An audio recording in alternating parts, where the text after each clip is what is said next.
Now, talking about outrage.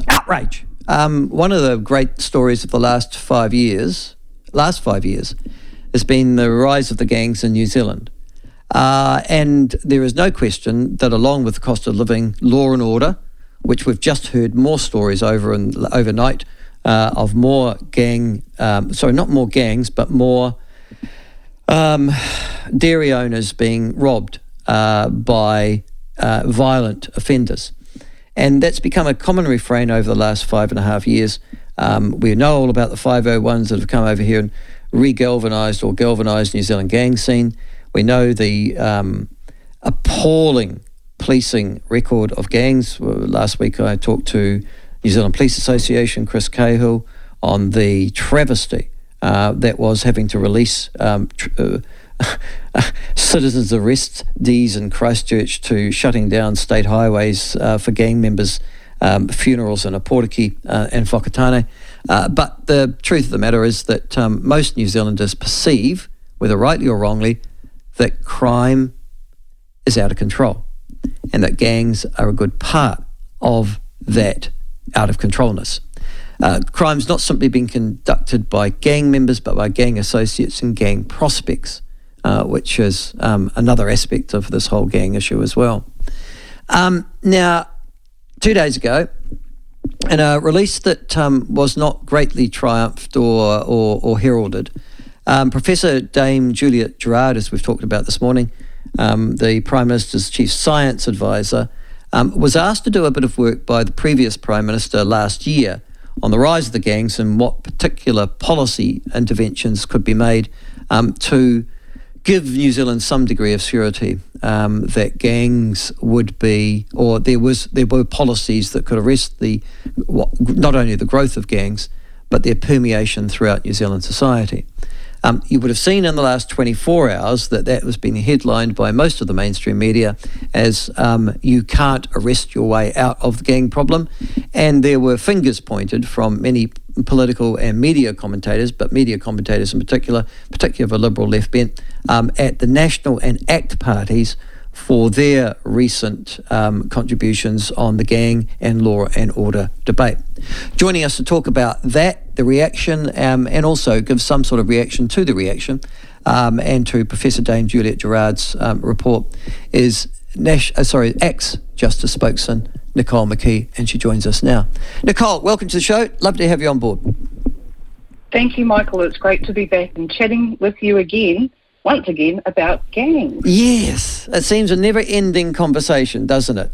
This government's been in power for 5.5 years, and particularly for the last 2.5. I noticed that this morning, printed it on the Stuff, throughout the Stuff media site, they were contesting or seeking to, they do what they call a fact check. I'm sure you've seen it as well, over Christopher Luxon and also David Seymour's allegations that gang numbers have increased and there are now more gangs than police.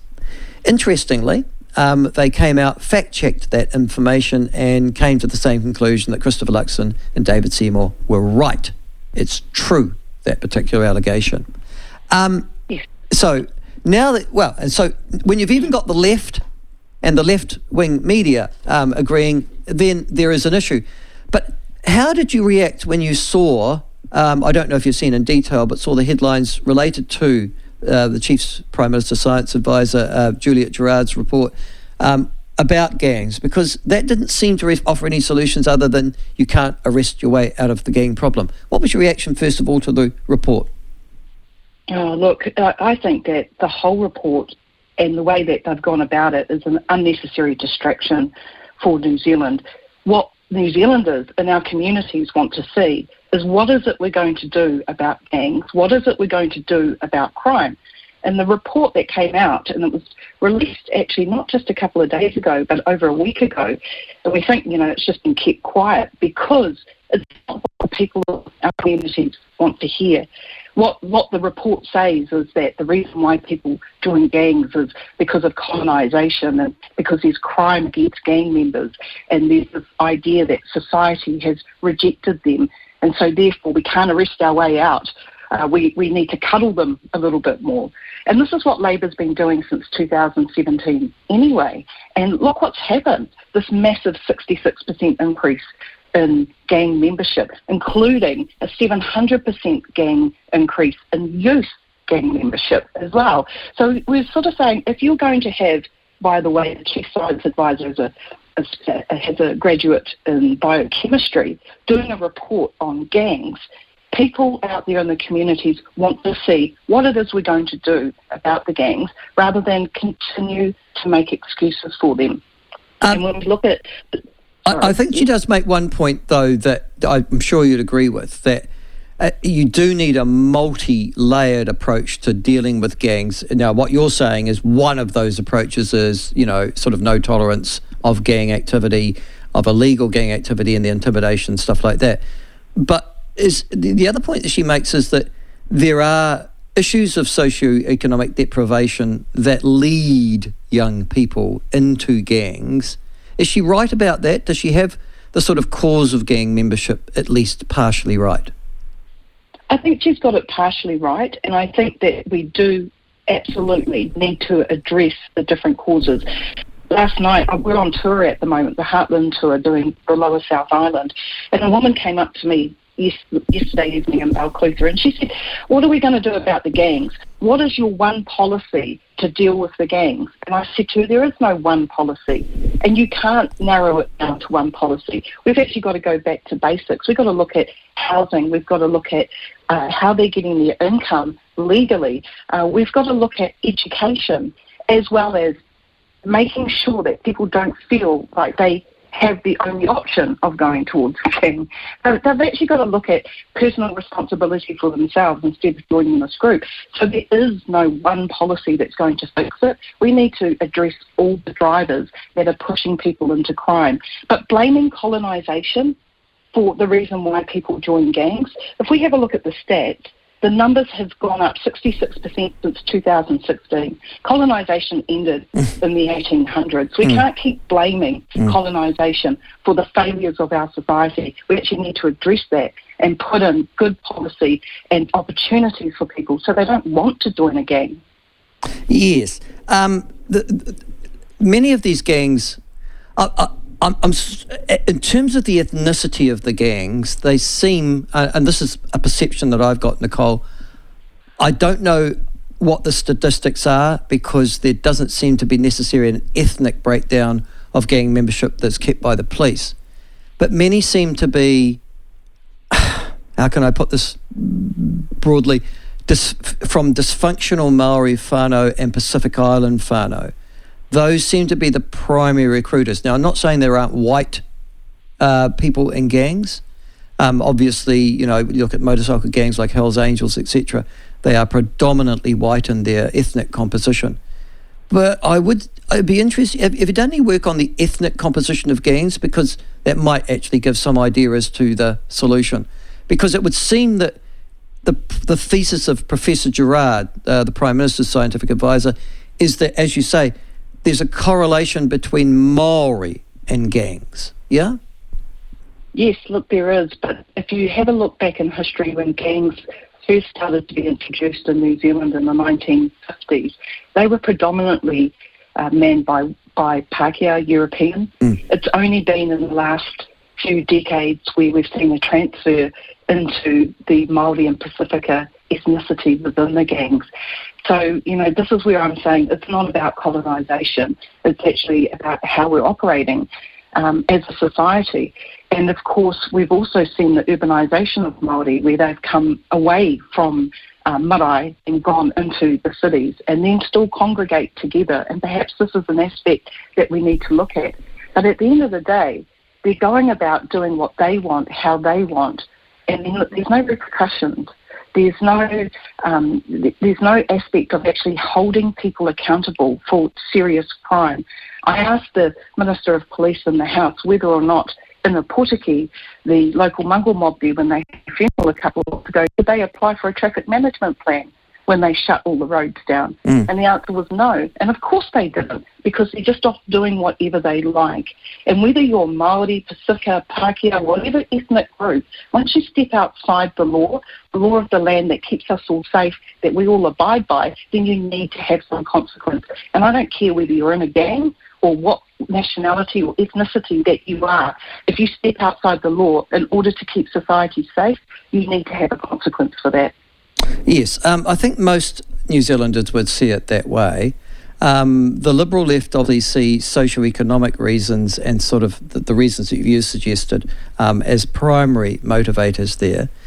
Can I go then to the next step? Let's just say it's 100 days to the election, as you know, today, so it's sort of, we're well and truly into countdown mode now. If National and ACT are elected in some sort of concert, obviously, from that day, and you are going to be addressing this issue, have you approached the idea of making gang membership illegal? I see New Zealand First are suggesting that as a particular policy imperative for them. I know that National are talking about making gang membership an aggravating factor when it comes to sentencing in any crime. But where's ACT on that one? I think to just come out and say we're going to make gang membership illegal, all that's going to do is have gang members tattoo their patches on themselves so they're not wearing them outside, and continue in a way that makes it harder to actually identify who they are and what it is that they're doing. Whereas being a member, a known member of a gang, as an aggravating factor at sentencing, I think will have more effect. But again, we've got to come back to what are the drivers? Why are they doing what they're doing in the way that they're doing it? And I think a lot of it actually comes down to the fact that there isn't adequate consequence and they're being left to do what they like. We've seen New Zealand police is saying, oh yeah, we're watching what's happening in this area and we're going to take down their licence plate numbers, we're going to go after them later, we'll send them a fine in the mail. I mean, New Zealanders are looking at that saying, that's not right, that's not how we need to address this. So making their participation in a group illegal is just going to drive them underground. We actually need to look at how we show them that their behaviour has consequences. And so ACT has said we want to build another prison with 500 beds. Part of the reason for that, we've got 900 gang members have gone on home detention, on home D, and a lot of them we know are still running their drug outfits from their homes while they've got an ankle bracelet upon them. Let's actually say that's not good enough. You need to have a consequence. We want to ensure that the 700% increase in youth members on the national gang list also under corrections, not oranga tamariki, and have a 200-bed justice facility able to look after them, rehabilitate them, and give them opportunities as well. We want to make sure that those that go into prison have compulsory rehabilitation courses, because one of the things we found in statistics as well, Michael, is that the three most common convictions for members on the national gangs list are for breaching bail, for willful damage, and also for driving offences. So let's get them into prison, let's get them into rehab, let's give them some anger management programs, let's look at making sure they don't breach their bail because we've got them inside, and then also let's give them some opportunities to get some driver licences and stuff like that, so they're not being convicted for really simple stuff like driving offences. Let's actually look at what is coming before us with the stats and see how we can mediate around making sure that we have better people living prison instead of more hardened criminals leaving. Get that, but it sounds nice. But, and Nicole, I know that you're well motivated on this, and the ACT parties too, but isn't the reality that if I'm a young Maori boy, let's just say, as a average gang member, and I've left school without NCA level 1, as so many of my peers do, and I'm living in a dysfunctional family where drugs and alcohol and domestic violence is something I've been exposed to from a very early age, and I can look at these guys riding around on a motorbike and seemingly on social media earning good money from selling drugs and promising me a lifestyle in a community that frankly better than I'm ever going to achieve in anything else I do, isn't the truth of the matter is that the gang lifestyle is inherently attractive to me? Oh, look, it absolutely is attractive. It's a lucrative industry to be in, especially when there's no consequences for what you're doing. There's no punishment. So why would you not only not want to change from being in a gang, but why wouldn't you want to go into it in the first place? And I think that we have many, many people who have come from dysfunctional families, many people who have struggled within our education system. And if you look at ACT MP Karen Chaw, she's been through the state system. She left school at 14. Now she's a member of parliament. Just because you have these things in your life doesn't mean that you're set up for life to go down that same track. You can make a change. And if you have the good influences around you and the good opportunities around you, then you can do it. But it's up to the individuals. And a part of it is an attractive place to go to, being in a gang. We need to make it unattractive. And a part of that, as I said before, is about having consequences. We've had them before. In fact, in 2010, I think it was 2010, we had the lowest rate of gang membership in New Zealand. And then I think it was when the Rebels came in 2011, it started to explode again. But between 2016 and 2023, we've had this 66% increase in gang membership. So what's gone wrong within that time? And I know what it is. It's a soft-on-crime approach by the Labour government, and the gangs have taken full advantage of it, and that becomes attractive to others. So we need to get back to 2010 levels. We've done that before, and we can definitely do it again. But as we mentioned earlier, it's about not a one policy approach. We need to look at education, housing, we need to look at health as well. We've got to have a look at our families and how we go about supporting them and giving them the opportunities. And while it's nice to say, it's actually going to be harder to achieve unless we get a government that wants to show not only just the carrot, but also the stick, because without consequences, we're just going to keep evolving into larger gang memberships with more gangs appearing on the New Zealand scene. And finally, a part of this equation would seem to be sentencing and the court process itself. The court system is pretty much broken, both at a criminal and a civil manner in terms of just process, in terms of actually putting people in front of courts and in judges and having judgments made. We've got record numbers of prisoners on remand, as somebody pointed out yesterday, who haven't actually been found guilty of anything, but there they are sitting in remand at the moment, waiting for their court case. And then when people do get sentenced, normal people, law-abiding New Zealanders, shake their heads at what seems to be the enormous discretion and generosity of sentencing judges for some of the most heinous of crimes. Is there anything in ACT's policy that's going to address that issue? Yes, look, we think that, well, as you know, Michael, you've got to have a separation between the judiciary and Parliament. But a lot of what the judiciary does comes down to sentencing. We've already seen the National Party want to make being a member of a gang an aggravating factor in sentencing. We also need to give sort of an on notice to the judiciary that the rest of the country aren't happy with what's happening. They're not happy with the punishment that's being placed on people who've really serious violent crime, and that needs to change. But we also need to hear from the judiciary as well as to why is it that they're doing what they're doing. And a lot of them would, I expect, say to you, well, we're looking at these cultural reports. These cultural reports are telling us about the upbringing of these members, and we need to take that seriously into account. Well, I understand that, but I also understand that we've had a massive blowout on cultural reports, $8.2 million spent on cultural reports. Some of them are just a copy and paste of someone else's cultural report, and the judges are taking this on face value and giving massive discounts. So we believe that you definitely have to actually look at the amount of discounts that are being given, and that's what Parliament can do to the judiciary. It's actually put a cap on what are the percentages of discounts that can be given. But at the end of the day, it's actually having consequences. It's as simple as that. And the consequence can be a deterrent in itself, but also those opportunities I spoke about earlier. We want our youth especially to not look at the gang, not look at those gold-plated bikes and that easy money and think that that is the best way to live our lives. We want our kids to be able to say, actually, I want to go out there and earn something for myself. I remember Michael, my grandfather, said to me, whatever happens, Nicole, what you learn in your head can't be taken away from you. That you can have everything else taken, but you can't take away what's in your head. And that's where our future needs to lie, with education, and then we can have opportunities.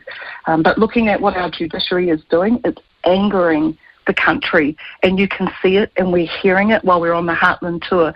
People are really upset about what the judges are imposing, and it's not good enough. They want change, and ACT are here to make sure that we can give and deliver real change for them come October. And finally, you're doing very well on the polls at the moment. By any estimation, you should increase your caucus at this coming election. Some of that vote will be coming from disaffected national voters who see ACT as a lot more positive in terms of responding to their particular needs. As you go around the country, are you finding a particular group of people that are more attuned and if you like, to ACT sensibilities? Is there a greater response to you from rural and provincial New Zealand, for example? It seems from this impression that's where you're getting your primary support rather than inner city Wellington or Auckland or Christchurch. What's been your impression as you go around the country, Nicole? When we started to campaign and travel around the country, I guess back in 2022, you could have easily said it was the rural community.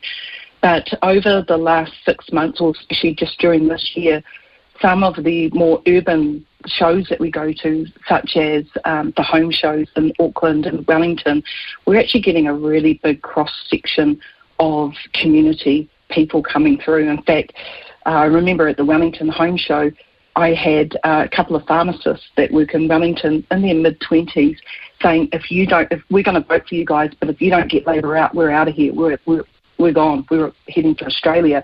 And then I had a couple of pensioners come up and say, we're thinking about selling up and moving over to Australia. And, I'm sitting there thinking, this is actually getting bigger and wider than we had expected to see. And the more people are looking at our policies and agreeing with them, and that, I think, is the change in the mood. So it's not so much more rural, although we are doing a rural tour at the moment and we're getting really good numbers, 120 in Timaru the other night. It's showing that people are actually getting active and wanting to find out more, and hopefully when they come and see us on our Heartland tour, they walk away saying, yes, we want to vote for you. And we've had a few that have been national voters who've said, we've come along because we want to see what we can do to help get a better country. We're solid national voters, but we're going to give ACT our party vote because we want you both to get in. And we want you, ACT, to make sure that you hold national to account as well. That's exactly what we plan on doing. So it's not just the rural, it's not just the farmers, it's not just the firearm owners anymore. We're getting the teachers, we're getting the nurses, we're getting the average Joe Blogg small business owner who's saying, we need you to come in, and we're quite happy to do that. So we'll be releasing 12 policies over the next few weeks. We're adding to our big collection of policies that we already have. We hope to address some of the issues that New Zealanders are saying that they need addressed: cost of living, co-governance, crime. These are big drivers in New Zealand, and it's affecting everybody, whether you're urban or rural, and ACT believes that we have the solutions to help people come October. All right, Nicole, thank you very much for joining us. Wish you luck on your tour. And where are you tonight, for example? We're in Gore at the moment. Oh, Gore. Otautau, yes, and we'll be in Otautau this afternoon, and we'll end up in Te Anau tonight. Oh, well, you're in the right place of the country. It's bloody early, a cold start, though. I imagine you've had, is there frost there too? Yeah, there is a bit of frost, and I think it's only about 4 degrees outside. So. Oh, you're doing well. It's -5 in Twizel. Yes. But good on you, Nicole. Best of luck to you. Nice to talk to you again. That is Nicole McKee, ex-Justice spokesperson. I think, along with Karen Shaw, I think Nicole's of Maori descent as well. But yes, certainly a straight talker.